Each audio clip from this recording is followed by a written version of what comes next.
kalau disebut firman. Tapi firman itu keberadaannya roh. Ya, firman itu keberadaannya roh. Yohanes 4 ayat 24. Allah itu roh. 2 Korintus 3 ayat 17. Tuhan itu roh. Jadi sebelum dia datang sebagai manusia, dia itu roh. Nah, di dalam dunia ini, pasang kuping baik-baik ya. Di dalam dunia ini hanya ada dua keberadaan. Sang pencipta dan ciptaan. Nah, sebelum ada ciptaan, sang pencipta itu ada. Dia seorang diri. Di mana ayatnya? Di dalam Yesaya 44 ayat 24. Jadi roh yang tidak terbatas itu lebadi seorang diri. Roh yang tidak terbatas itu lebadi seorang diri. Tidak ada roh itu dinarasikan. Ada apa namanya yang kadang kawan Tritunggal itu pengetahuan atau apalah daya cipta. Aduh, itu teori dari mana? Itu semua sebutan. Bukan berbicara substansi. Bukan berbicara keberadaan. Jadi keberadaan sebelum ada segala ciptaan itu roh itu. Roh itu melingkupi, tidak terbatas. Dan roh itu tidak ada jenisnya, tidak ada variannya. Ya, roh itu lebadi. Ibaratnya kalau kita mau bahasakan roh itu adalah warna putih, lalu kita komparasi dengan lebadi yang seorang diri, roh yang tidak terbatas itu warnanya putih semua. Tidak ada campurannya merah, kuning, hijau dan kelabu, enggak ada. Oke, paham ya? Jadi itulah Yesus itu sebelum datang sebagai manusia. Dia itu adalah roh itu, adalah pencipta itu yang punya gelar Bapa, yang punya gelar Allah, yang punya gelar Tuhan. Saya ingin tahu supaya saya bisa menyatakan kawan-kawan ini adalah pengikut setan jika kalian itu mengimani Yesus itu bukan roh itu yang bergelar Allah, Tuhan dan Bapa, maka itu yang kalian pilih sebagai antikristus. Karena yang datang itu adalah roh yang punya gelar Tuhan, Allah dan Bapa, yang datang menjadi manusia. Karena dia yang menciptakan, dia yang memelihara, dia yang menjaga, dia pula yang menyelamatkan ketika ciptaannya jatuh dalam dosa. Tidak ada pihak kedua, tidak ada pihak ketiga. Karena dia itu seorang diri. Kita baca ayat Alkitab aja ya kawan-kawan. Kayaknya dari tadi dalam hati mengatakan malikil ini asumsi. Iya, saya kasih ayat Alkitab bahwa roh yang tidak terbatas itu lebadi seorang diri. Jadi tidak ada jenis varian yang lain. Nah, di dalam Yesaya 44 ayat 24. Beginilah firman Hashem penebusmu, yang membentuk engkau sejak dari kandungan. Akulah Hashem yang menjadikan segala sesuatu, yang seorang diri membentangkan langit. Yang seorang diri, jadi dia lebadi. Jadi roh itu yang tidak terbatas itu lebadi dan tidak ada variannya.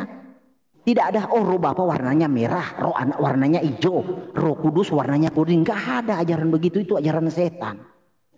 Jadi roh itu tidak ada jenisnya, tidak ada variannya. Roh itu seorang diri. Nah, roh itu yang disebut Allah, roh itu yang disebut Tuhan, roh itu yang disebut Bapa. Dan roh itu pula yang datang sebagai manusia untuk menyelamatkan manusia yang ditolak oleh Tritunggal alias ajaran antikristus. Itu kawan, begitu cara pemaparan. Supaya orang-orang itu mengerti. Jangan kebanyakan ad hominem. Aduh, itu anak kecil bro buat saya. Lanjut. Kalau nggak ada, kalau nggak bisa mengimbangi, ganti yang lain aja bro, yang lebih paham. Oke, silakan Pak Justin. Oke, makasih host ya. Makasih moderator. Jadi saya pun dari tadi udah males, bukan nggak. Ya, ngapain dicatat? Orang itu saja kok. Ini saya buka ayatnya ya. Saya bukan ad hominem ya. Tapi saya mengajar kamu, kamu akan menuai apa yang kamu tabur. Kamu bukan ad hominem lagi. Kamu mengatakan Tritunggal itu setan, pengikut setan kok. Kamu jelas, kamu mengatakan bapak-bapak gereja iblis kok. Kamu bukan lagi ad hominem. Kamu antikris bro. Ya. Jadi nggak usah baperan di sini. Kamu dulu yang menarasikan pengikut Tritunggal itu pengikut setan. Oke. Jadi saya juga berhak mengatakan kamu setan juga, oke? Jadi begini ya, Malikil. Jangan cuma pasang kuping ya, pasang mata. Kamu di sini berkewajiban menjelaskan kemanusiaan Yesus. Takut. Takut. Aduh, bro. Jangan bicara Yesus Kristus dulu. Bicara Yesus Kristus telah datang sebagai manusia. Kamu jangan perkosa ayat dong. Saya udah bilang berkali-kali. Eksposisi belajar. Jangan pakai jurus kutu loncat. Dari awal saya sudah sampaikan. Mentok-mentoknya Yohanes dan kitab Wahyu. Suruh bahas surat Rasul Paulus terkencing-kencing. Seperti RT 6. Paling takut sama Paulus. Nanti lari ke PL. Gampang itu saya mah. Allah itu roh. Jadi harusnya itu fokus kepada kemanusiaan Yesus. Kamu berani nggak menyatakan kemanusiaan Yesus 100%? Saya tunggu. Itu pertama. Yang kedua ya. Kamu harusnya lihat di ayat 3. Makanya mari belajar eksposisi. Kita mengajar umat itu dengan baik, tanggung jawab. Jangan kita jadi setan penyesat. Oke? Apa di sini? Ya. Di pasal yang sama. Kasih karunia, rahmat, dan damai sejahtera dari Allah Bapa dan dari Yesus Bapa dan menyertai. Saya salah baca ya? Oh, salah baca ya? Saya pakai kacamata dulu. Pakai otak saya dulu ya. Kasih karunia, rahmat, dan damai sejahtera dari Allah Bapa. Oh, masih ada Bapa kan? Sekarang katanya Bapa nggak ada, adanya Yesus. Dan dari Yesus Kristus, anak Bapa ya, bukan Bapa-Bapa, dan menyertai kita. Coba kalau orang Wanes yang baca, berantakan. Bapak-bapak, ibu-ibu, kakek-kakek, nenek-nenek. Repot. Ayat 7 jelas tadi udah kita sepakati. Jangan lari kemana-mana lah. Kok jadi kayak kadrun sih? Ayat 9 udah kamu belum jawab. Barang siapa tinggal di dalam ajaran itu, ia memiliki bapak maupun anak, bro. Coba kalau orang Wanes yang baca. Kacau. Jadi Trinitas tidak menyangkal kesatuan anak dan bapa, tapi dijelaskan. Dijelaskan, bukan disederhanakan seenak jidat atau seenak dengkul. Bukan, Trinitas itu bukan memisahkan, memutilasi Allah, tidak. Jadi kami itu tidak pernah berkeberatan, makanya ketika membedakan bapa dan anak bukan memisahkan. Ini yang harus kita ajarkan kepada umat Kristen. Jangan menyesatkan, jangan jadi antikris. Yang menolak anak dan bapak jelas dikatakan antikris juga. Loh, kamu menyamakan bapak dengan anak kok. Coba kalau sekarang kita tanya, Yesus ada tidak di surga sekarang kemanusiaannya? Mereka berbondong-bondong, oh sudah jadi roh, sudah jadi roh. Loh, berarti nanti Yesus datang ke dunia pakai wujud yang sama seperti kata malaikat. Itu daging yang mana? Bingung, e. Jadi yang nggak nyambung siapa? Makanya kalau menantang itu yang gentleman, tantangan itu disepakati. Tadi sudah saya kunci, fokus ke 2 Yohanes 1 ayat 7. Tapi kebiasaan Wanes dari dulu selalu lari-lari, loncat sana, loncat sini. Ini yang saya nggak suka. Saya oke lah, saya nggak mampu. Saya angkat tangan host, saya angkat tangan moderator. Saya menyerah untuk orang satu ini. Menyerah saya. Saya kalau bisa kirimkan Wanes yang lebih akut lagi. Saya menyerah nih, saya angkat tangan. Wanes yang lebih akut, gurunya Wanes ke sini. Ya, jadi kita sampai kepada kesimpulan bahwa penjelasan terkait dengan kitab 1 Yohanes tadi agak mentok nih, jadi kita nggak lanjut. Silakan Bang Host. Bang. Ya saya udah males soalnya, maaf Pak moderator, lari-lari kemana-mana, capek itu saja. Roh. Setan juga roh. Pusing saya, cobalah. Aduh, saya nyerah. Makanya kalau mau laki-laki sepakat 2 Yohanes 1 ayat 7 jangan lari, bro. Itu loh, makasih. Silakan Pak Maliki, silakan izin saya bicara ya. Jadi saya nggak lari-lari, saya tetap, iya, saya nggak lari-lari. Siapa yang lari-lari? Saya fokus dari tadi. Kita untuk cari tahu siapa yang antikristus itu. Kamu eksposisi dari ayat 1, bro. Aduh. Enggak. Ya udah, ini kan saya udah menyerah. Kita sudahi. Saya sudah menyerah, Pak Bos. Kita sudahi, sudah selesai. Bentar dulu. Silakan TikTokan aja biar silakan TikTokan aja. Oh, jangan. Saya nggak suka gaya preman itu. Saya nggak suka. Itu gaya preman. Saudara-saudara yang terkasih di TikTokan aja. Gas. Aduh. Berdua gas. Oke. Sini. Aku lanjutkan aja deh. Oh ya, dengan layar band. Oke, dengan layar band. Mana tahu Bro Malikil ini masih bisa bertobat. Jadi saya bantu aja kamu. Oke, saya sebentar ya. Saya jelaskan layar band ya. Saya jelaskan sedikit ya. Oke. Jadi gini. Jadi Yesus itu yang saya ingin tekankan ya, sebelum dia datang sebagai manusia itu dia siapa? Itu yang menjadi penekanan. Jika nanti kedapatan di dalam ayat Alkitab Yesus itu adalah roh itu yang punya gelar Bapa, yang menjadi manusia, datang inkarnasi menjadi manusia, maka kalian itu akan kedapatan sebagai antikristus karena menolak Yesus itu adalah Bapa yang datang. Begitu bro. Tapi Justin dari tadi kan gak ngerti maksud saya apa. Dia bahwa Bapa itu bukan generic name. Gini ya, Abraham itu disebut Bapa karena dari Abraham itu lahir bangsa-bangsa yang besar. Iblis itu disebut Bapa karena dia adalah Bapa segala kejahatan, Bapa segala dusta. Itu Tuhan itu disebut, roh itu disebut Bapa karena roh itu adalah sumber segala sesuatu. Yohanes Kejadian 1 ayat 31. Jadi Tuhan Elohim menciptakan segala sesuatu itu amat baik. Itulah roh itu sehingga disebut Bapa karena dia itu sumber segala sesuatu. Bapa itu artinya sumber, Dek. Gini. Tuhan Yesus Kristus dalam keberadaannya dalam roh ya disebut Bapa, dan dalam keberadaannya dalam manusia tubuh daging juga bisa memverifikasi dirinya Bapa. Apa yang dia lakukan sehingga dia bisa disebut Bapa? Yesus Kristus dalam keberadaan manusia, dia memberikan darahnya, dia memberikan tubuhnya. Darah dan tubuhnya itu adalah sumber hidup. Darah dan tubuhnya itu adalah sumber keselamatan. Itu verifikasi Kristus. Dua saja yang saya kutip ya. Itu verifikasi Kristus. Dengan dia datang sebagai tubuh, dia disebut Bapa. Dengan darah dan tubuhnya kamu ditebus. Dengan darah dan tubuhnya kamu dapat hidup baru. Itu verifikasi Kristus dalam keberadaannya sebagai manusia. Dan dalam keberadaannya sebagai roh, kita tidak perlu mendebatkan lagi. Karena dia adalah sumber segala sesuatu. Ya kan? Itu yang dimaksud. Kalian ini menolak Yesus sebagai Bapa. Bapa Yesus hadir dalam wujud manusia adalah sumber hidup, adalah sumber keselamatan. Yang kalian tolak. Makanya ketika orang menolak Yesus itu sebagai Bapa, maka dia itu di luar tempatnya. Karena hanya anak. Karena hanya orang yang percaya Yesus Bapa itu tinggal di dalam rumah. Yang tidak percaya Yesus Bapa itu tempatnya di neraka. Itu makanya saya katakan orang yang menolak Yesus Bapa itu antikristus, setan. Memang kalian berpikir nggak ada konsekuensinya. Konsekuensi menolak Yesus itu Bapa itu neraka.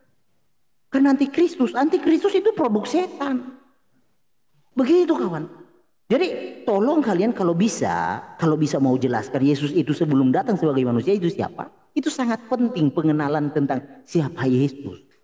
Kalau kalian tidak mengenal Yesus itu sebelumnya, maka kalian itu tersesat. Jadi pengikut setan. Begitu kawan. Silakan lanjut. Oke ya. Saya tunjukkan ada buku dari LAI yang menjelaskan tentang teologi Yohanes ya. Suaranya agak keras sedikit. Oke ya. Saya tunjukkan ini Injil Yohanes. Jangan lemah lembut. Ini dari LAI ya, dari LAI. Kemudian surat Wahyu ya. Ini Wahyu. Saya sudah baca buku ini, tidak ada penjelasan seperti yang Guru sampaikan tentang ayat-ayat itu. Itu yang pertama. Yang kedua, saya akan bicara dari 1-2 Yohanes pasal 1 ayat 3. Karena ayat 7 itu tidak bisa dilepaskan dari ayat 3. Di sini sangat jelas dikatakan, lihat di sini ya, kasih karunia, rahmat dan damai sejahtera dari Allah Bapa dan dari Yesus Kristus anak Bapa. Jadi Yesus itu tidak disebut sebagai Bapa, tapi anak Bapa. Mengapa Yesus disebut sebagai anak Bapa? Menunjukkan identitas Yesus, bahwa Yesus itu adalah firman Allah yang keluar dari Allah menjadi manusia. Kita melihat di sini penjelasannya ya. Perhatikan di sini. kasih karunia rahmat dan damai sejahtera dari Allah Bapa dan dari Yesus Kristus, Anak Bapa, akan menyertai kita. Kita akan mendapat kasih karunia rahmat dan damai yang diberikan oleh Allah Bapa dan oleh Yesus Kristus Anak Bapa, atau Allah Bapa dan Yesus Kristus yaitu Anak Bapa akan memberikan atau menunjukkan kasih karunia kepada kita, atau membuat kita memiliki kasih karunia dan rahmat. Jadi tetap di dalam pemahaman Yohanes, Yesus dengan Bapa itu dibedakan, tetapi tidak dipisahkan dalam esensi keilahian dan dalam karyanya. Itu sangat jelas. Kita lihat di sini, Bapa di situ apa? Allah Bapa. Ungkapan ini umum dipakai dalam surat-surat perjanjian baru. Tetapi dalam surat Yohanes hanya muncul di sini Allah Bapa, seperti disebutkan dalam catatan 1 Yohanes 1 ayat 5. Ada bahasa Sara Allah dengan istilah yang sudah mengandung pengertian Bapa. Dalam bahasa istilah ini Allah dan Allah Bapa harus diterjemahkan sebagai istilah yang sama. Bapa itu di sini jelaskan semua ya.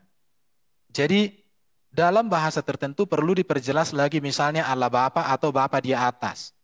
Jadi di sini lagi perlu diperhatikan di sini. Bahkan kalau dalam bahasa sasaran kata Bapa harus dihubungkan dengan kata ganti milik, maka dapat dipilih antara Bapanya yaitu Bapa Yesus Kristus. Jadi Bapanya Yesus, Allah Bapa di situ Bapa di Yesus. Makanya di dalam Injil Yohanes ya, di dalam Injil Yohanes bahwa Bapa di surga itu dipanggil Yesus juga sebagai Bapa. Jadi Yesus tidak berbicara kepada dirinya, akulah Bapa, tidak. Perhatikan di sini. Bapa kita yang akhir ini lebih baik asal kata diteruskan. Baru anak Bapa, ini gelar ini dipakai di sini bukan Tuhan yang lebih sering di surat-surat Kristen. Gelar ini dipakai di sini sebab salah satu tema pokok surat Yohanes ialah peringatan agar jangan sampai pemahaman tentang kenyataan Yesus sebagai manusia dipisahkan dari kenyataan Yesus sebagai anak Allah yang berasal dari surga. Ini jelas, kalau istilah Bapa dipakai dalam arti Allah jelas merupakan sebutan untuk Allah, maka pada umumnya terjemahan anak Bapa tidak menjadi soal. Kalau tidak jelas, maka lebih baik kita memilih terjemahan seperti anak Allah atau anaknya yang menunjuk bahwa Yesus itu anak Allah dalam kebenaran dan kasih. Jadi di sini jelas, bahkan di sini dibuat beberapa penterjemahannya. Contoh ya, Allah Bapa dan Yesus Kristus anak Bapa akan menyayangi, bermurah hati kepada kita, menunjukkan belas kasihan kepada kita, dan membuat kita mengalami kesejahteraan yang tetap berpegang pada kebenaran mengenai Yesus dan tetap mengasihi. Ada lagi, kita akan mendapat kasih karunia, kebaikan hati Allah, rahmat, belas kasihan, dan ketentraman hati yang diberikan oleh Allah Bapa dan oleh Yesus Kristus anak Allah. Semuanya itu akan ada, tinggal diam bersama kita, seperti dengan orang-orang yang sungguh-sungguh percaya dan saling mengasihi. Jadi di sini jelas sekali dibedakan bahwa Bapa dengan Yesus itu dibedakan. Bahkan Yesus disebut sebagai anak Bapa. Tidak mungkin Yohanes yang menuliskan kitab suci ini kita perkosa kitab sucinya kan. Di situ bro. Jadi kalau kamu katakan Yesus adalah Bapa itu sendiri, itu sangat tidak masuk akal. Siapa Yesus sebelum menjadi manusia?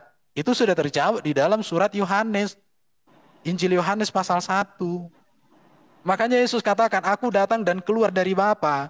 Bukan dikatakan oleh Yesus, aku Bapa keluar dari Bapa. Gak ada. Jadi saya pikir Bro Malikil harus berani untuk membaca buku-buku. Jadi gini, jangan hanya terjemahan Alkitab LAI ini, tapi coba dibeli buku pedoman penafsiran dan penerjemahan Alkitab ini. Ini sangat membantu supaya kita tidak keliru. Jangan sampai kita memahami Alkitab menurut selera kita. Padahal LAI sendiri yang sudah menerbitkan terjemahan bahasa Indonesia ini memberikan kita alat bantu. Saya sudah baca ini dari Matius sampai Wahyu. Dan ini selalu saya pakai. Karena ini sangat membantu bro. Tidak ada penjelasan seperti yang bro sampaikan di dalam Alkitab yang diterbitkan oleh LAI. Saya rencana mau beli malah dari Kejadian sampai Wahyu ini. Tunggu ada uang aja. Karena sangat bagus sekali. Sangat menuntun kita untuk mengenal Alkitab itu. Saya pikir itu mungkin perlu ditanggapi bro. Jadi fokus dulu kamu memahami kalimat demi kalimat di dalam 2 Yohanes pasal 1 ayat 3 dan ayat 7 itu, bahwa kemanusiaan Yesus itu memang dibedakan dari Bapa, dan tidak pernah ketika Yesus hadir sebagai manusia, Bapa di surga menjadi kosong. Tidak pernah. Makanya ketika Yesus dibaptis itu kan kelihatan jelas di situ. Ada suara dari Bapa, dari langit sana. Tapi ya, semoga lah dan semoga ya. Oke, itu aja dulu. Ya, silakan Bang Malikil menanggapi ini. Waktu untuk Bang Malikil, silakan. Ya, siap. Jadi tidak ada penjelasan yang menjelaskan siapa Yesus itu sebelumnya. Kenapa Lai Erwin ya? Saya itu menitik beratkan siapa Yesus sebelum datang sebagai manusia. Karena itu dia ditolak. Ya kan? Orang yang menolak Yesus datang sebagai manusia, siapa dia itu sebelum datang sebagai manusia? Gini ya, saya kasih suatu nalar begini. Sebelum Tuhan menciptakan alam semesta, yang ada di alam semesta ya Tuhan itu sendirian dalam artian bukan satu biji kayak begini ya, bukan ya, roh. Jadi dia itu roh ya, itu harus dicatat. Dan roh itu tidak ada jenisnya, itu yang kalian tidak paham kawan. Roh itu tidak ada jenisnya. Oh ini roh yang tidak terbatas itu yang disebut Bapa, yang disebut Allah, yang disebut Tuhan itu, oh ada jenisnya. Kayak pelangi. Roh Bapa warnanya merah, roh Anak warnanya kuning, roh Kudus warnanya hijau. Enggak begitu kawan. Petunjuk ayat Alkitab saya sudah buka dari tadi. Coba kalian itu berani masuk ke ranah itu. Jangan kalian mengeksegese apalagi bawa tafsiran begitu. Gini lah ya, kita kasih tahu kamu ya. Kalau you tidak percaya, tidak simpati dengan Alkitab, ya kalau you, saya melihat kamu itu tidak ada simpati dengan Alkitab. Karena kamu mengutip tafsiran buku-buku di luar dari Alkitab. Artinya tingkat kepercayaanmu terhadap Alkitab itu kurang. Iya, kurang tingkat kepercayaanmu terhadap Alkitab. Gini ya. Jadi sebelum Tuhan menciptakan alam semesta dan segala isinya, Dia yang duluan ada. Nah, keberadaannya itu roh, tidak terbatas. Tidak ada satu ayat Alkitab menjelaskan roh itu punya jenis atau punya varian. Roh Bapa warnanya merah, roh Anak warnanya hijau, roh Kudus warnanya kuning. Gak ada. Jadi roh itu yang tidak terbatas itu lebadi seorang diri. Kalau diibaratkan roh itu punya warna, yang roh tidak terbatas itu, saya ulang-ulang dari tadi. Kalau diibaratkan punya warna putih, roh yang tidak terbatas itu warnanya putih semua, tidak ada campurannya. Itu yang dimaksud lebadi. Nah kalau Yesus bukan Bapa, di dalam Yesaya 44 ayat 24, aku seorang dirilah yang menciptakan. Lalu kalau Bapa bukan anak, ya kan? Jadi sangat lucu ini kawan-kawan. Ini karena doktrin rela mendiskreditkan Tuhan. Jadi roh itu yang tidak terbatas itulah yang menciptakan segala sesuatu. Roh itu yang tidak terbatas itu yang menjaga, yang memelihara. Dan roh yang tidak terbatas itu datang menyelamatkan manusia ciptaannya ketika ciptaannya itu jatuh ke dalam dosa. Nah roh yang tidak terbatas itu datang dalam wujud manusia itu yang ditolak. Roh itu adalah Bapa. Roh itu punya gelar Bapa. Roh itu punya gelar Allah. Roh itu punya gelar Tuhan yang ditolak oleh Tritunggal. Itulah antikristus. Makanya pengenalan akan Tuhan itu cukup di dalam Alkitab. Tidak perlu butuh tafsiran di luar. Karena apa yang dipikirkan manusia itu kejahatan. Jangan bawa-bawa ke tafsiran-tafsiran begitu. Ya, saya Yesus only. Jadi hanya Yesus satu-satunya. Kalau kita mau main-main pedang-pedangan ayat, aduh, sangat bisa bro, banyak sekali. Tapi saya nggak mau, saya fokus ke sini. Kalau roh itu Bapa yang datang dalam wujud manusia, dia datang merendahkan diri. Makanya dia bisa lapar, dia bisa makan, dia datang mengosongkan diri. Dia merendahkan diri. Bahkan sampai mati di atas kayu salib. Itu. Dan logikanya begini. Banyak kawan-kawan Kristen tidak paham. Memahami roh yang tidak terbatas ini lalu datang sebagai manusia. Dipahaminya roh itu sudah kosong. Tidak. Teologi tentang Tuhan bukan seperti itu, kawan. Ketika roh yang tidak terbatas itu datang menjadi manusia, roh itu tidak berkurang. Ibaratnya kita meniup balon, meniup udara ke dalam balon. Udara yang kita tampung di dalam wadah balon, udara yang di luar nggak berkurang. Begitu. Jadi teologi tentang Tuhan bukan seperti teologi bakpao.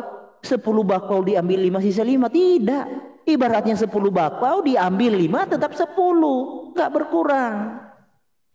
Jadi pahami. Jadi ketika Bapa yang adalah roh, Bapa yang ada Allah, Bapa yang adalah Tuhan, Bapa yang adalah Sang Firman, itu datang dalam rupa manusia, roh itu tidak berkurang. Nah ketika Bapa, roh ini yang adalah gelar Bapa, roh ini yang punya gelar Allah, roh ini yang punya gelar Tuhan, datang dalam rupa manusia, gelarnya tidak ada ditinggalin, ikut gelarnya. Ya. Jadi gelarnya gelar Tuhan, gelar Bapa, gelar Allah ikut. Tidak ada gelarnya pensiun. Siapa yang mau mengajarkan ketika roh itu datang sebagai manusia lalu gelarnya gelar Tuhan pensiun, gelar Allah pensiun, gelar Bapa pensiun? Siapa ngajarin itu? Setan yang ngajarin demikian.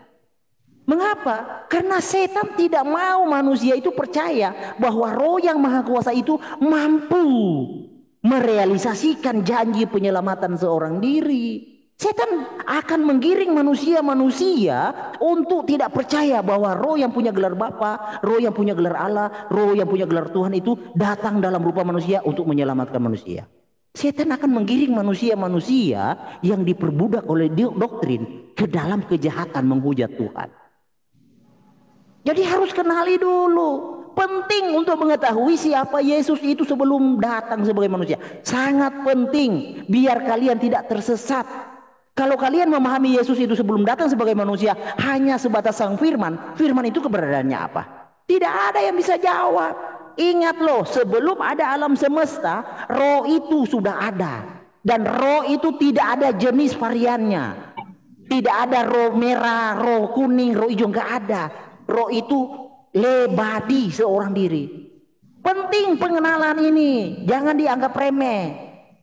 Sangat penting pengenalan siapa Yesus sebelum datang sebagai manusia. Sangat penting. Nah kalau didapati Yesus itu sebelum datang sebagai manusia adalah Bapa, lalu kalian tolak, disitulah kalian go to hell. Karena hanya anak yang diam di dalam rumah. Kata Yohanes 8 ayat 35. Anak diam di dalam rumah, tapi hamba di luar rumah. Nah kalian memposisikan diri sebagai hambanya Yesus, jelas kalian di luar rumah. Tapi kalau kalian memposisikan sebagai anaknya Yesus, Yesus itu adalah Bapa kalian, maka kalian ada di dalam rumah. Haleluya, amin. Lanjut. Bang Muri Setia. Mungkin silakan. Usul ya ke host. Enggak, saya enggak masuk ke menanggapi. Saya usul saja. Siap. Usul ke host dengan ke moderator. Kalau memang enggak apa-apa, Bro Justin, enggak apa-apa. Iya, maksudnya gini, Pak.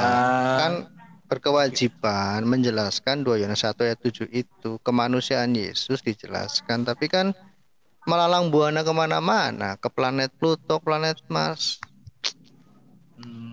Maksudnya mari konsisten di dalam mengeksegesi. Kok jelasin satu ayat tunjuk pakai alat tunjuk segede itu, tapi penjelasannya lebih banyak daripada ayatnya. Itu yang jadi persoalan. Itu namanya membuat doktrin liar. Mungkin Pak Erben bisa bantu edukasi yang di room menjelaskan 2 Yohanes 1 ayat 7 itu gitu. Silakan. Kemanusiaan Yesus berarti dong. Ya kan ada ajaran sesat, ada penyesat. Kan tadi saya udah sempat kalau nggak mampu eksegesi, eksposisi saja. Yang dimaksud penyesat telah muncul apa? Kemanusiaan Yesus apa? Itu loh. Kok lari kemana rah roh gitu kayak apa? Lanjut. Oke, saya masuk coba ya ke 2. Saya masuk dulu ke 2 Yohanes ya. 2 Yohanes 1 ayat 7 ya. Saya akan coba ini untuk menjelaskan. Jadi kalau tadi di saya dituduh artinya tidak percaya kepada Alkitab, menurut saya tuduhan ini sebenarnya terbalik ya. Kenapa terbalik? Karena buku pedoman penerjemahan dan penafsiran Alkitab ini, justru ini terbitan LAI loh ya. Ini lihat ini. Ini terbitan LAI dan ini kerjasama dengan Katolik ini, Yayasan Karunia Bakti Budaya Indonesia. Dan LAI itu kan, itu semua gereja di Indonesia menerima. Dan ini kecuali gereja Yohanes. Bagus. Iya. Jadi kalau tadi dikatakan dia memakai hanya Alkitab doang ini ya. Ini Alkitab ini kan buatan terbitan terjemahan oleh tim LI juga dan sama dengan buku ini. Bahkan buku ini hasil terjemahan ini tetap malam berpedoman dari sini. Sudah lolos dari sini buku ini. Cuma kalau dibuat model seperti buku ini dijual sama kita, tidak seperti Alkitab yang sudah ada ini. Enggak mau semua orang ada 22 buku kok ini bro. Tapi mungkin Bro Malikil sekali-sekali baca buku ini bro, mungkin dibeli. Kebetulan bro sudah dapat itu 1.600K. Masuk ke substansi. Iya bentar dulu, nanti belilah bu. Mungkin ini sekitar 2 juta mungkin ini. Tapi nggak apa-apa. Sekarang kita masuk ke ayat 7 ya, karena dari situ. Dikatakan begini, sebab karena namanya, 2 Yohanes, salah buka. Bentar ya, 2 Yohanes 1 ayat 7 ya. Saya coba pakai ini. Sebab banyak pesesat telah muncul dan pergi ke seluruh dunia yang tidak mengaku bahwa Yesus Kristus telah datang sebagai manusia. Titik. Itu adalah si penyesat dan antikristus. Kalau kita mau pelajari siapa Yohanes sebenarnya, Injil Yohanes, surat-surat Yohanes dan kitab Wahyu itu satu bangunan teologi ya. Itu harus dipahami. Yang tidak mengaku bahwa Yesus Kristus telah datang sebagai manusia, ini merupakan keterangan tambahan mengenai para penyesat itu. Akan lebih baik kalau dijadikan kalimat lengkap baru misalnya, mereka orang-orang yang tidak mengaku bahwa Yesus telah datang sebagai manusia, itu adalah penyesat. Di sini katakan bahwa Yesus Kristus telah datang sebagai manusia, bentuk kata kerja Yunaninya menandakan bahwa kata-kata ini merupakan kata-kata yang lazim dipakai untuk menyatakan bahwa Yesus Kristus sudah menjadi manusia. Yang menjadi manusia siapa? Kalau kita lari ke Yohanes pasal 1, firman. Jadi bukan Allah Bapa, tapi firmannya Allah Bapa di situ ya. Si penjahat antikristus. Jadi antikristus di sini tidak mengakui Yesus hadir sebagai manusia yang sempurna. Kalau kita mau bicara lagi mengapa Yesus harus menjadi manusia? Karena dengan kemanusiaan Yesus itulah, maka manusia dapat diselamatkan. Di situ ya. Itu adalah, dalam bahasa Yunani secara harfiah, ini adalah menunjuk bagian sebelumnya itu kepada yang tidak mengaku. Di sini disusun ulang, artinya lebih jelas atau menandakan peralihan dari bentuk jamak. Banyak penyesat yang tidak mengaku, atau kata tunggal si penyesat. Barang siapa seperti orang-orang itu adalah antikristus. Jadi jelas sekali nih, si penjahat dan antikristus, kedua kata benda ini menunjuk kepada orang yang sama dan berhubungan erat satu sama lain. Kata sandang Yunaninya, si menunjukkan bahwa orang-orang yang dimaksud sudah dikenal jelas. Ya, mungkin yang kedua lebih kuat maknanya daripada yang pertama. Di sini kita dibantu. Kalau dibuat di sini, sebab banyak orang menyesatkan telah muncul di dunia, mereka orang-orang yang tidak mengakui bahwa Yesus Kristus datang ke dunia ini sebagai manusia.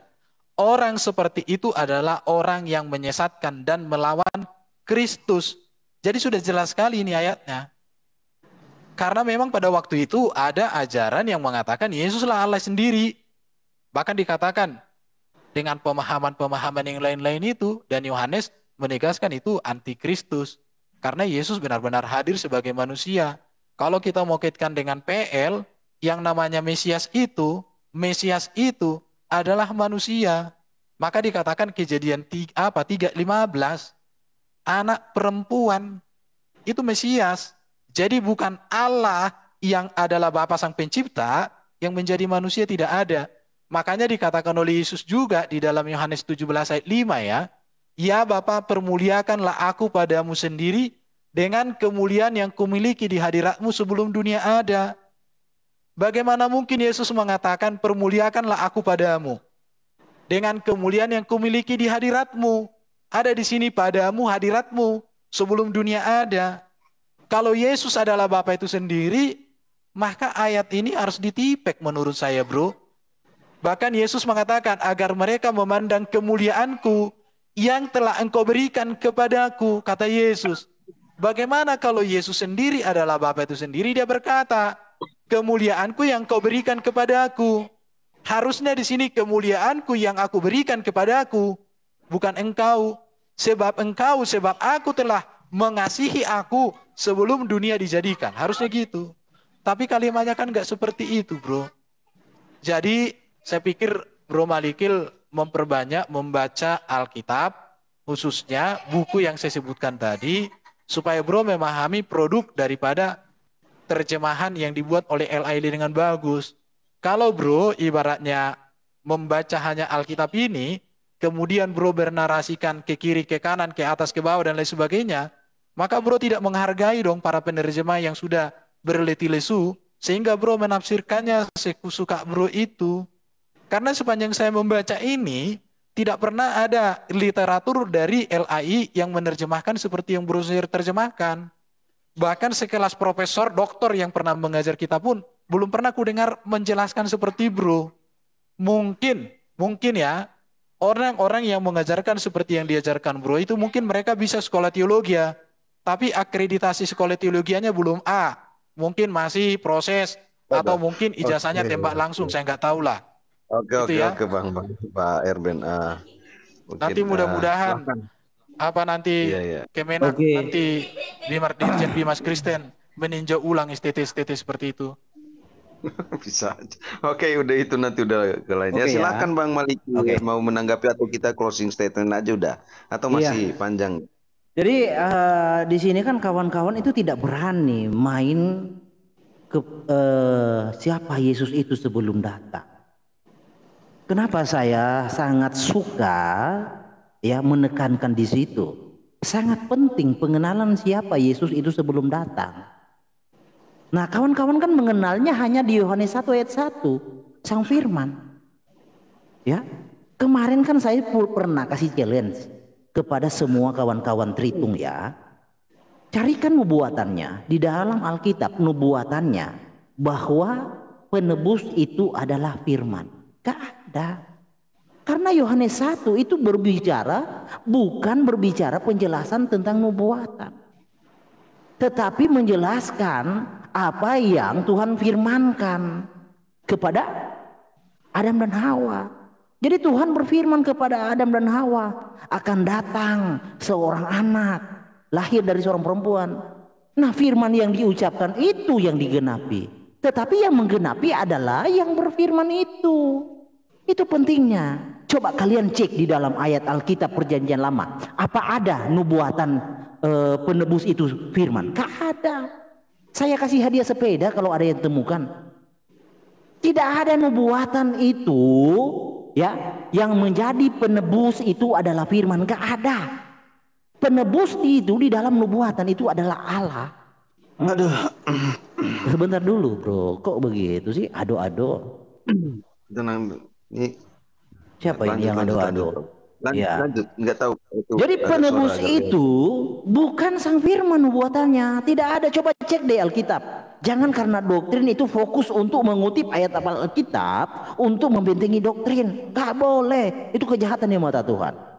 Jadi mengutip ayat Alkitab itu untuk menyatakan, memberitakan siapa Tuhan Yesus. Bukan mengutip ayat Alkitab untuk membentengi doktrin. Kalian dari tadi sebut saya Wanes. Wanes itu ajaran setan. Saya bukan Wanes kawan. Nah oke, kita main ayat Alkitab ya. Dan tidak pernah ada. Sebentar dulu. Siapa sih? Bang Malik. Saya yang ketawa Bang. Abang soalnya menyebut Wanes ajaran setan kan banyak yang mendengarkan juga nih Wanes nih Bang. Oke, silakan rekam. Wanes itu ajaran setan. Oke. Wanes setan semua itu setan kita. Oke, saya jelaskan. Oke, jangan dipotong. Saya jelaskan. Kenapa Wanes setan, Tritunggal setan, Trinitas setan? Karena doktrin-doktrin tersebutlah kekristenan tubuh Kristus jadi pecah. Apakah Tuhan menginginkan perpecahan? Tidak. Buset. Sebentar dulu, jangan dipotong lah. Ya udah lanjut. Nanti Ya, kalau penjelasannya udah diksi kayak gitu, diksi gitu kalau nggak benar iya saya kan Om Bukonetis potong ya. kan tanya, saya jelaskan. Kenapa Ya, doktrin-doktrin lanjut. itu mau oneness, mau Tritunggal, Trinitas, Triteos, Unitarian itu ajaran setan. Kenapa? Karena doktrin-doktrin tersebutlah tubuh Kristus itu pecah. Memang Tuhan menginginkan perpecahan? Tidak. Yang menginginkan perpecahan itu setan. Yang kalian sembah jadi budak doktrin itu. Jadi sebenarnya kalian itu yang menjadi budak-budak doktrin itu sedang menyembah setan, kawan. Oke. Jadi Tuhan semesta alam itu dia mengatakan bahwa dia sendiri yang akan menyelamatkan. Ia sendiri, bukan pihak kedua, bukan pihak lain. Bahkan nubuatannya sangat tegas. Ya, nubuatannya di ayat 16 itu ya. Bukankah engkau Bapa kami? Sungguh Abraham tidak tahu apa-apa tentang kami dan Israel tidak mengenal kami. Ya Yotefave, engkau Bapa kami. Yotefave itu Bapa. Namamu ialah penebus. Jadi penebus kita siapa? Bapa. Elohim, namanya Yotefave itu. Tidak ada nubuatannya penebus itu firman. Coba kalian cari. Saya kasih hadiah sepeda kalau kalian temukan. Tidak ada. Makanya kalian selama ini itu memberitakan Kristus. Ada nubuatannya. Aduh, parah ini orang. Tar nanti saya kasih waktu. Oke, siap. Saya baru menunggu. Iya. Lanjut. Oke. Jadi kalian selama ini memberitakan Kristus itu Kristus yang lain. Itu yang disalahkan oleh Paulus. Siapa Kristus yang lain? Kristus yang lain adalah bukan Bapa, bukan Roh itu yang datang, itu Kristus yang lain. Tapi kalau Kristus di dalam Alkitab adalah Allah yang inkarnasi. Allah itu Roh, Tuhan itu Roh, Roh itu yang inkarnasi. Tidak ada. Coba kalian semua Kristen yang di kolom komentar cari di Alkitab Perjanjian Lama. Saya kasih hadiah sepeda buat yang menemukan bahwa ada nubuatan penebus itu adalah firman. Saya kasih hadiah sepeda kalian. Ada. Jadi selama ini kalian mendewakan begini-begini menarasikan firman karena ketidaktahuan. Karena doktrinlah kalian rela ya memberitakan Kristus yang lain. Ini saya kalau lagi mendengarkan nggak ada yang gaya-gaya begini. Ini gaya siapa sih, bro? Oke. Saya bisa tanggapi, bro. Iya, silakan. Sebentar, Pak Erban. Iya. Saya tertarik memberikan ini ya tanggapan kepada narasi penebus itu ya. Jadi kekristenan kan sejak awal memahami bahwa Kristus adalah tipologi dari korban penebus salah itu. Makanya di Yohanes 1 ayat 29 saya bacakan ayatnya. Yohanes 1 ayat 29 dikatakan, pada keesokan harinya Yohanes melihat Yesus datang kepadanya dan ia berkata, ini saya buka ayatnya ya. Ini saya mencoba untuk memberikan edukasi. Yohanes 1 ayat 29. Saya pengen dapat sepeda sih. Pada keesokan harinya Yohanes melihat Yesus datang kepadanya dan ia berkata, lihatlah anak domba Allah yang menghapus dosa dunia. Ya. Dan di Markus 10 ayat 45, karena anak manusia ya juga datang bukan untuk dilayani melainkan untuk melayani dan untuk memberikan nyawanya menjadi tebusan bagi banyak orang. Artinya Allah penebus Israel, ya betul, tetapi melalui kemanusiaan Yesus. Jadi ada sistematika yang harus dijelaskan, bukan untuk disederhanakan. Karena kalau menggunakan logika yang tadi ada yang mengatakan bukan oneness ya, entah apa jenisnya, itu saya nggak yakin ya bahwa yang dikorbankan itu Allah Bapa. Jadi kalau yang dikorbankan Allah Bapa, yang disembelih Allah Bapa. Ini kan kalau orang Jawa bilang tuh sudah ruwak alias rusak. Jadi Allah penebus Israel iya, tapi melalui pengorbanan anak domba Allah. Bukan disebut Bapa domba Allah. Makanya Yesus disebut anak domba Allah, bukan bapak domba Allah. Aduh, saya terlalu bersemangat. Jadi begitu, lanjut. Sebentar. Saya silakan dari yang disampaikan Bro Malikil, barangkali Bro memperdalam dulu yang namanya ajaran tentang penebusan dan kurban dalam perjanjian lama.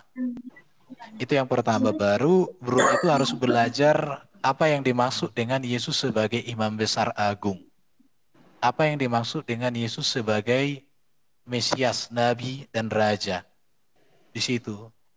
Jadi Bro menyimpulkan semua ajaran Bro itu karena Bro tidak memahami tentang hukum kurban. Yang namanya kurban itu selalulah itu dari manusia kepada Allah di dalam PL. Karena di dalam PL semua orang mempersembahkan kurban. Dan kurban itu berbicara tentang pengharapan akan datangnya Mesias sebagai penebus. Dan Yesus yang menggenapi itu. Jadi kalau dikatakan Allah penebus itu tepat. Tetapi cara Allah menebus itu melalui Yesus Kristus. Karena Allah tidak bisa kita menanggapi kekudusan dan kemahalannya dalam pengertian. Kalau dia hadir dalam wujud yang seharusnya, maka dunia ini hancur.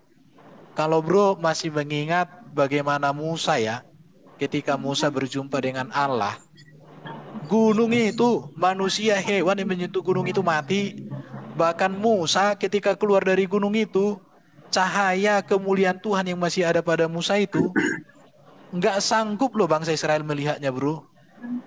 Jadi betul bahwa Adonai Elohim itulah yang menebus kita. Tetapi cara dia menebus kita itu adalah melalui utusannya, firman-Nya sendiri yang menjadi manusia. Dalam perjanjian lama, kalau kita Bro mau bahas, Allah selalu mewahyukan dirinya itu dengan cara teofani. Bahasa kerennya itu Memra Elohim, hadir dalam rupa manusia, dalam rupa malaikat untuk menyatakan janji keselamatan.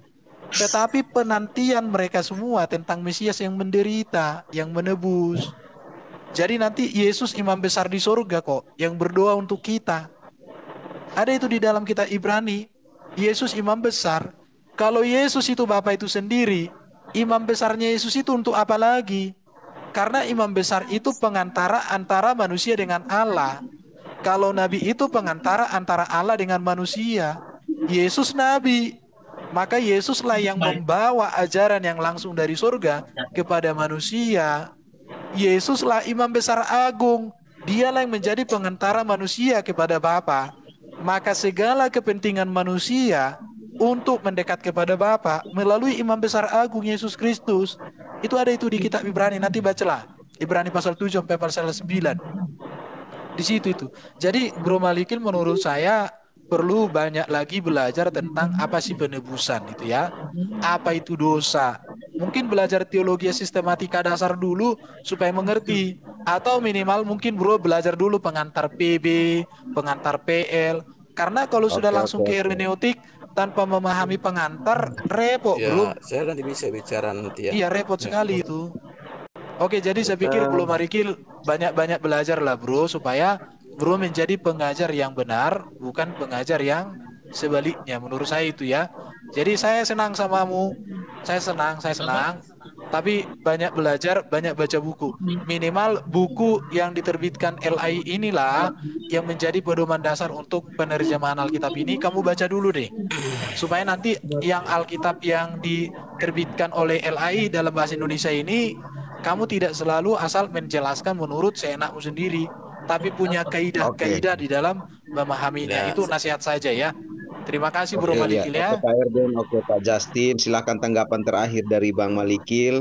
Setelah itu nanti kita ya nanti Pak, nanti setelah Bang Malikil dulu menanggapi baru kesempatan ke Bapak untuk bicara. Silakan Bang. Jadi memang tadi saya sebentar. Jadi gini, saya tantang tadi, saya kasih hadiah sepeda buat orang yang bisa membuktikan ada nubuatan bahwa penebus itu adalah firman. Ya, bacanya di perjanjian baru, Bro. Gimana sih? Ya, jadi tidak ada nubuatan, penebus itu adalah firman. Penebus itu Allah itu. Lalu dijelaskan Allah itu memakai utusannya. Astaga. Ini seolah-olah menarasikan Allah yang Maha Kuasa itu seperti seorang pengecut. Aduh, sungguh berdosa kalian ini kawan. Makanya narasinya dia yang datang merendahkan diri. Siapa dia itu? Dia itu ya Allah itu. Karena narasinya akulah juru selamatmu, aku penebusmu. Nah kalau dia datang menggenapi apa yang dia nubuatkan, ya jelas aku. Tidak mungkin kita, tidak mungkin kami. Ya, jadi bahasa Indonesia saja, bahasa Indonesia dasar saja sulit dimengerti. Bagaimana kalian mau jujur mewartakan siapa Yesus? Kata aku saja diterjemahkan kami. Jadi tidak ada nubuatan itu kami penebusmu, kita penebusnya, atau kita penebusmu. Tidak ada. Nubuatannya itu aku, Elohim Yod-Heh-Vah-Veh, aku Bapa Yod-Heh-Vah-Veh, penebus. Tidak ada, oh firmanku penebusmu. Gak ada. Baca Alkitab, bukan mau sok mengatakan begini. Gini, kalian ini baca Alkitab versi siapa? Ya, jadi tidak ada nubuatannya itu kami penebus, nggak ada aku. Nah kalau aku penubuatannya, penggenapannya ya aku, bukan kita. Masa nubuatannya aku lalu penggenapannya kami, penggenapannya kita? Itu siapa yang ngajarin? Ya kan? Jadi janganlah mengaburkan sesuatu itu semua karena doktrin ya. Jangan. Karena doktrin saya melihat kawan-kawan di sini rela ya mendiskreditkan Alkitab. Aduh, itu buat saya suatu kejahatan kawan ya. Dan Tuhan Yesus berkata sangat jelas dan tegas, jika kamu tidak percaya akulah dia, kamu akan mati dalam dosa. Itu adalah suatu nubuatan bagi orang Israel. Bukan akulah dia Mesias, bukan. Akulah dia Anihu. Itu yang dimaksud. Bukan akulah dia Mesias, bukan. Mesias Kores, Musa, Harun itu tidak punya otoritas atas dosa. Tetapi Mesias yang dijanjikan adalah Mesias yang Maha Kudus. Ya, jadi Yesus itu adalah yang Maha Kudus, Mesias yang Maha Kudus. Mungkin kalian bertanya di mana nubuatannya Mesias yang Maha Kudus? Saya nggak perlu kasih tahu, kalian cari sendiri, ada di dalam Alkitab. Biar kalian juga ada kerjaan, ya kan? Biar ada kerjaan, jangan hanya menerima suapan-suapan saja. Jadi yang menjadi penebus kita itu bukan pengantara, bukan perantara, pihak lain bukan, ya, tetapi dia juga, dia yang inkarnasi, bukan orang lain. Yod-Heh-Vah-Veh semesta alam itu tidak pernah berbagi atau punya prinsip menganut paham dualisme, nggak ada. Yod-Heh-Vah-Veh itu ehad, tidak ada dualisme. Di dalam Yesaya 42 ayat 8, aku tidak akan memberikan kemuliaanku kepada yang lain. Karena penebusan itu adalah hak prerogatif. Bagaimana kalian menarasikan bahwa Tuhan yang Maha Kuasa itu terkesan seperti pengecut, tidak bisa datang menyelamatkan manusia, harus pakai utusan. Itu kan menarasikan, mendiskreditkan Tuhan, seolah-olah Tuhan Maha Kuasa itu pengecut. Itu ajaran kalian. Bagaimana kalian memahami, menganggap, mendiskreditkan Tuhan seolah-olah Tuhan itu pengecut? Gak boleh kawan, itu dosa. Tuhan kita itu punya wibawa, ya. Udah ya, cukup. Ini udah masuk ke tausiah. Jadi kita udah